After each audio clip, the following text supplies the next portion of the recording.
Hi, and welcome to this episode of I've Got This Kid. I'm your host, Cherina Williams, proud mom of two, licensed speech and language pathologist, and wife of one. I am here once again to answer all of your questions related to speech, language, play, development, and all the stuff that falls between, y'all. So we got a few announcements today. Announcement number one. We're continuing to grow. We have over 1,500 downloads. Man, thank you guys for letting me be a part of your space, your community. I know that we're going to continue to grow together. It has been an amazing journey, and I just want to keep the party going with you. Second announcement. Oh my gosh.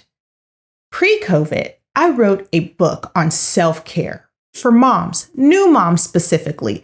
Learning how to get through the hustle and bustle, how to acclimate to new mommyhood, how to sneak in some self-care time. This was all pre-COVID. I have to emphasize that.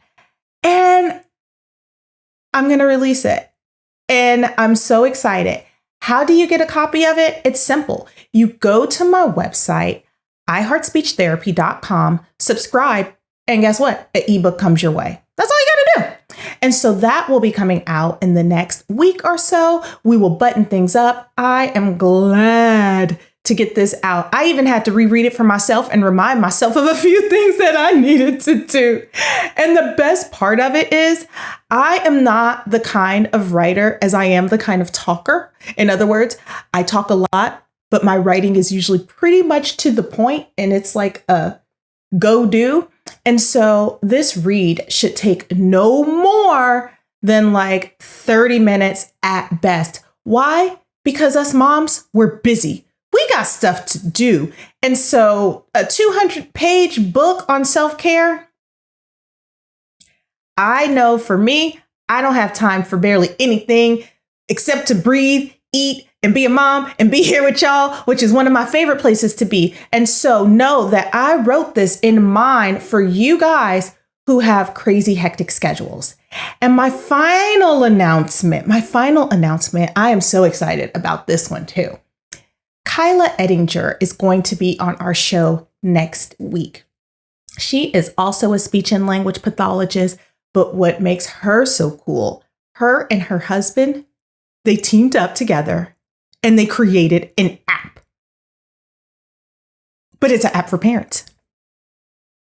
And it's an app. So you got to see me on YouTube so you can see my facial expressions. If you're listening in, you're not getting the effects. So the pauses are there. But I'm telling you, her and her husband created an app for you world changers out there.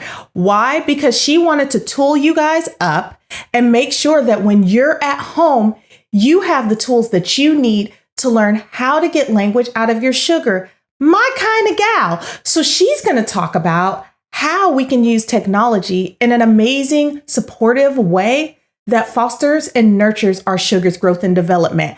I can't argue with that, y'all. So I can't wait. It's going to be fun. I'm going to invite her into our community and she's going to do great. I know it. So we're going to get right into things. That's all for my announcements. So if you listened on Tuesday, if you are my Instagram or Facebook friend, if you are not, go become my friend. But if you are my friend, then you know that I sent out a message saying that we are going to talk about the elephant in the room. The elephant that's somewhere over yonder there, or maybe over yonder there. But it all has to do with stigma. And the stigma that we have around other world changers who have sugars with special needs. And what it's like from their perspective, their vantage point as they trailblaze through this journey of not only parenting, but parenting with a little extra, little something in there, right? And so I call it the cheap seats. Why? Because it's like you go into a stadium and now they're building them to where the seats are like all the way in the middle of nowhere. And I call it the cheap seats because you never quite get the perspective or the vantage point from the person who may be on the court. You'll never know from their perspective. You'll never understand from their perspective. Why? Because it's a much different journey. And so I want us all to recognize how important it is that not only we empathize for these world changers, but not pity, but also understand where they're coming from as they go through their own parenting journey, and how we can become more so allies instead of feeling like we're in two totally different worlds. And so let's start with this. I want to know, when your little sugar came into this world, did you get a manual? I know when my sugars came and I was in that hospital room, nothing came except for this cute little crying baby. And that was pretty much it, right? And it was crazy the first few months, just getting used to parenting, getting acclimated to the idea and the thought of being a mom, of having to care for this helpless person's needs. Like, all of their needs depended pretty much on me and my husband, or my husband and I. And we were learning how to serve, how to meet the needs, how to be a parent, how to sleep, how to fit in the things that we needed to fit in to still be able to thrive, to get through life, to get through this new norm, right?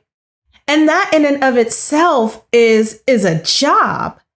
And so when we have these sugars, there's 3 different learning aspects I like to think of. We're learning, like I said, how to care for our sugar. Not only are we learning how to care for our sugar, but we're also learning, as time builds and moves on, who this sugar is, their character, their personality, how they behave. Do they laugh when you do certain things as they get a little bit older? Are they a little bit feisty? Or are they a little bit passive? Or who is this person? And the third thing we are also looking at, and this is as we learn about character, is how to navigate them through life. And we want to learn this early, which is why I'm here, tooling us all up to figure out who this person is, how to navigate them through life, and how to look at things from my perspective. Because why? I love language. I love learning how little sugars learn language and how they use that language to get through life and get through their day. And so we're pushing these little people to purpose, but there's this one element of parents, for parents who have sugars that are atypically developing, that we don't always have to think about. And this could be whether it was congenital, like the child was born with a diagnosis, or there was something that the parents knew about before little sugar came. Or it could happen as milestones progress, or are supposed to progress, and world changers are seeing that little sugar is not meeting those milestones as compared to same age peers, right? And so that fourth component of parenting we don't have to deal with, and we don't really have to think about, is how to navigate this little sugar who has special needs. Because a whole nother set of questions come in the minds of these parents who have to live with their sugars with special needs. And this is definitely not a diss. Like, I don't want you guys thinking that, oh, well, you're talking about this in a way to where it feels like, no. That's not how I'm talking about it. And that's not what I want you guys to take away from it.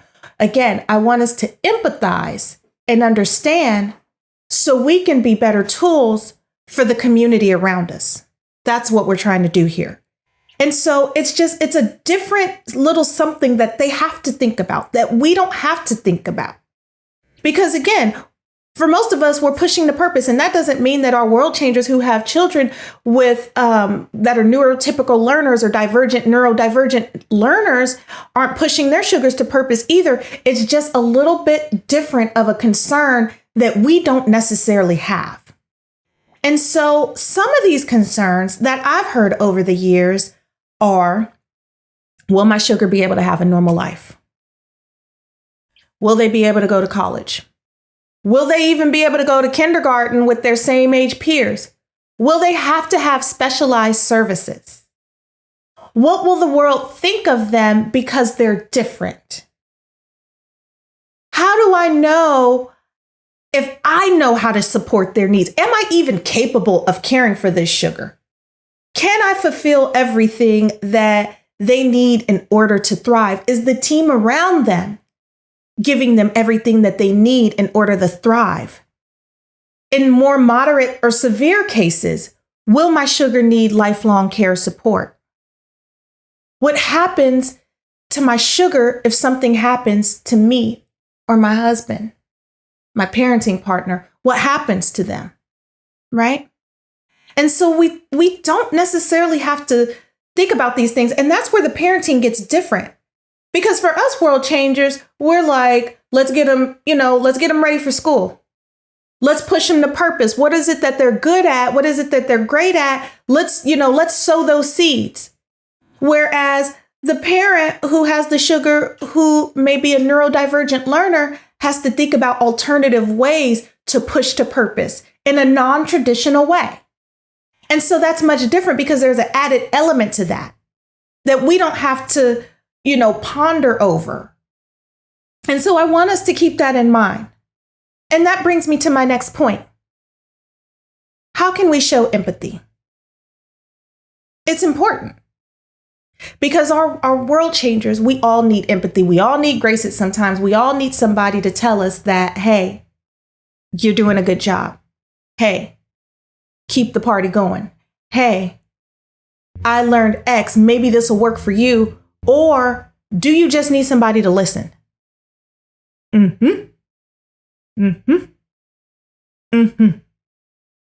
So this is what I want you guys to think about.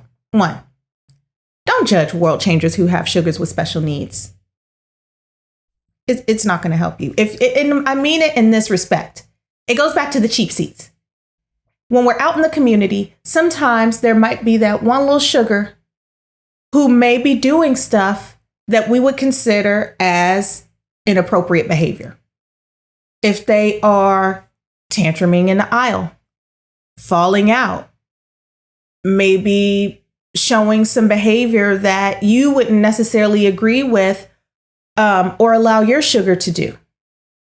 But I want us to not judge a book by its cover because we never know what's going on behind the scenes. We don't know if that parent is also thinking about ways that they, A, could be supporting, B, if they even have the tools to support and know how to support that sugar, and C, if they're at their wits' end in that moment. And any parent, any world changer has been in that space to where whether you have a neurodivergent child or not, you're like, because this kid has gotten up in public. We've all been there. We've all been there. And so I want us to be careful before we just automatically judge. That's where the cheap seats come in. Because when we know what we know, like if you have the information and you know that Johnny has a diagnosis, then it's automatically easier to empathize and kind of excuse the behavior. Whereas if you don't know little Johnny in the store and little Johnny is doing whatever he's doing, then it becomes, the look, give the look, and then you're giving the parent the look. And they're looking at you and you're looking at them. So let's try to avoid that. Number 2, don't assume that the world changer who has a neurodivergent kid or a child with some kind of congenital diagnosis has all the answers. Again, congenital is something that the sugar is born with, like Down syndrome, Fragile X. There's a few different things that you can, I think, hereditarily, like you can find out during like the 4th month when you're pregnant. And so I want us to not assume that these world changers have all the answers, that they know everything. Remember, nobody got a manual to how to be a parent. There's a lot of books out there, but nobody got a specific manual on how to raise this kid, how to get them to where they need to go. No, they don't have all the answers. You don't have all the answers. I don't have all the answers. I have some of the answers. I don't have all the answers. We all have some of the answers, but we don't have them all. And for most parents, most world changers, they're only as strong as the team working with them.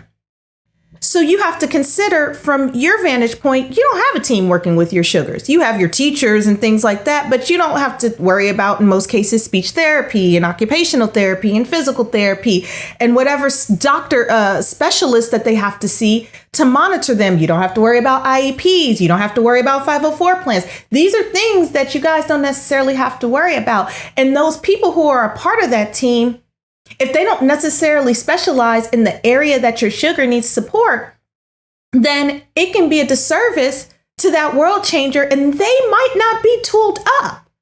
And so they may not have all the answers, and they may be trying to figure it out. I've had many cases to where the diagnosis of the little sugar was so rare that there was maybe 20 globally, or so rare that most little sugars didn't live beyond X amount of time for them to really follow that. Or, sometimes they have the diagnosis, but what's showing up still doesn't look like other sugars who have the same diagnosis. Everybody's different. Every sugar's different. This is why we talk so much about learning who your sugar is to get them to where they need to go as best as possible. And so for these world changers, they don't always have the answers. And that's okay, because they're learning and they're getting the information and they're trying to figure it out, just like you're trying to figure it out the best way you know how. Number 3, don't assume that they have it easier because they get more support, or because the sugar gets more attention, or because, the sugar is having this whole team provide all these services throughout the week. That is not true at all. If anything, they need more support to understand A, the diagnosis, B, the areas that they need the support in order to make sure that sugar is meeting milestones, and C, how to tool themselves up to generalize this stuff at home, out in the community, across multiple settings. Making sure little sugar is behaving at home the same way they're behaving at school, and making sure that they're behaving at school the same way as when they go to a party. So they don't have it easier. If anything, the more hours of support means that the level of severity is probably a little bit higher. And so we can't take this for granted that they need a lot more support in many cases in order to get sugar where they need to go. Different push to purpose. Number 4, this goes kind of into number 1, my first point, is that we don't want to judge, but we also don't want to blame or criticize if parenting is done differently. Now, I did an episode some time ago about discipline reframed. It wasn't that long ago, but I did a podcast episode on discipline in general. Make no mistake, I don't care if sugar is neurodivergent, typical, or atypical. Kids are kids. Some kind of disciplinary plan needs to be in place to make sure that they understand that yes is yes and no is no, because just because they have a special need does not mean that they do not try to bend or manipulate the rules. Kids are kids. They do that across the board. But I don't want you to blame or criticize or judge a parent or world changer who is parenting differently or responding or reacting differently, because you don't know what the team has come up with in order to ensure that little sugar is getting the message of whatever it is they do need to do, don't need to do, need to undo, however they need to do it, right? Number 5, do not assume little sugar is incapable of learning. Don't do it. So as much as little sugar might need grace in the grocery store if behavior is a challenge for them, or transition is a challenge, or, maybe the lights were too bright, or maybe they heard a humming sound in the echo, or maybe it was too many people, whatever it was that you see as far as the behavior that's showing up, there's a lot of different reasons why sugars behave the way that they do, who have different sensory needs and who don't know how to tap into being okay with what's going on in the environment around them. But at the same time, I don't want you guys thinking that just because that is going on, that they cannot learn. That would be equivalent to you saying that just because little Timmy got an F in math means that he's going to flunk every other subject in class. That's not true. That's absolutely not true. What that means is that it generalizes, in a sense, the special need, maybe, or maybe not. And that they need a little bit more support in order to meet milestones, but that doesn't mean that they can't learn. It doesn't mean we don't challenge them. If we don't challenge them, how will we know what they can do? That's with any sugar. And so just because they're neurodivergent or they have some kind of diagnosis doesn't mean that they don't get challenged the same way that other sugars get challenged. I've heard doctors tell parents that, little sugar's never going to talk. Parent challenged the doctor. Parent challenged the little sugar. Guess what? They talked. I've heard physicians tell parents that the little sugar will never be able to walk. Guess what happened? Little sugar ended up being able to walk. Why? Because the world changer was out there making sure that little sugar continued to be challenged.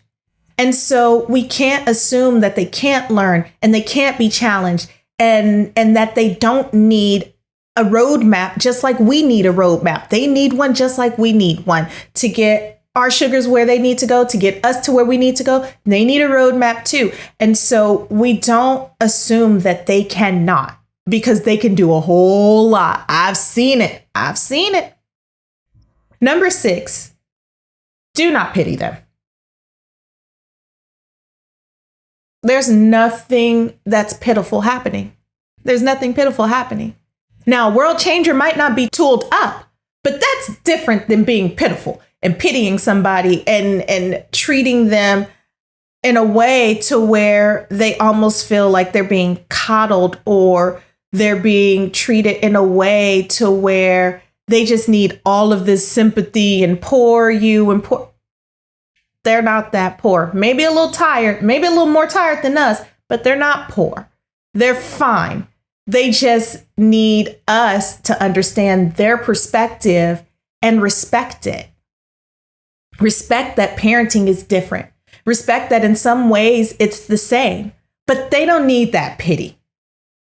Most of these world changers want to acclimate to real life, to normal life, just like everybody else. And even more important, they want their sugars to be able to acclimate to normal life. Real life, to hang out with your sugar, to hang out with your little one, to have as much normalcy as possible, because it's only when we start treating things as abnormal or atypical is when people start to feel abnormal or atypical. And so we really want to watch the language that we use when we are talking about other people's sugars. That's why they're all sugars. That's why they're all sugars, because they're all little and cute in my eyes. All of them. Every little child. I love kids. They're fun. So I don't want you to pity them. I want you to see the person, see the character, see the personality. Don't have pity on the parent. Definitely don't have pity on the sugar. But that doesn't mean at some points, especially if there's a medically fragile situation, that you can't be a little sad. That's different than pity. Number 7. Try not to isolate them. And I kind of spoke to that. Again, they want to live normal, regular lives, just like you and me. They want to be a part of the community. They want to feel invited and welcome. They don't want to be, on the other side of the school in some hidden little area, unable to make friends. They want your sugar, again, to be their friend. They want normalcy. And number 8, most important, we are great parents to the sugars that we have in front of us. Because why? We've studied them like a book. I continue to tool you up. You continue to learn. You continue to push to purpose. We continue to cover everything that's related to speech, language, play, development, and stuff that falls in between. We talk about these things in this community. This is our safe space, right? But we don't have all the answers. I don't have all the answers. Do you know how often I get new kiddos on my caseload to where I'm like, wow, I'm gonna have to get back to you on that. I still collaborate with other clinicians and ask questions about things because I don't have all the answers. And I don't want any of us to assume that we have all the parenting answers because what worked for our sugar should work across the board for all the sugars, because we're all in the cheap seats when it comes to other people's sugars. We might know some stuff about them, but we don't know everything about them to make these assumptions and these judgments that we know what their journey is like. We don't know what their journey is like, but it's a good time for us to take the time and listen. The key is perspective. How we look at things, how we perceive them, how we perceive ourselves, how we perceive sugars across the board, and honestly, how we even perceive special needs, how we perceive neurodivergence, how we perceive difference, people's differences. These are all questions that we have to ask ourselves. And so we can't get difference confused because we all want to be different, but we don't always want to accept others' differences. Oxymoron, right? I don't know. I'm just saying. Try not, world changers, to assume or judge or comment on something that you may or may not understand. Even if you do understand, everybody needs a little bit of grace. Everybody needs somebody to listen to, talk to, and love on. Especially right now, world changers, especially right now. Because, it's no joke. It's no joke. We've got new school, Zoom school, open school, closed school. It's crazy.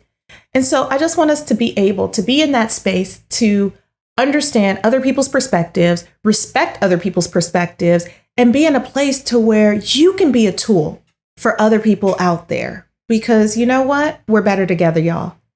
And that's all I have for today. I am always excited about being in this community with you guys. I hope this information was extremely helpful because I had a great time delivering it and talking about it, because you know what? I'm looking out for all of y'all out there, not just one, everybody. And I want to make sure that we continue to get better together, that we continue to connect, grow, and learn as a community.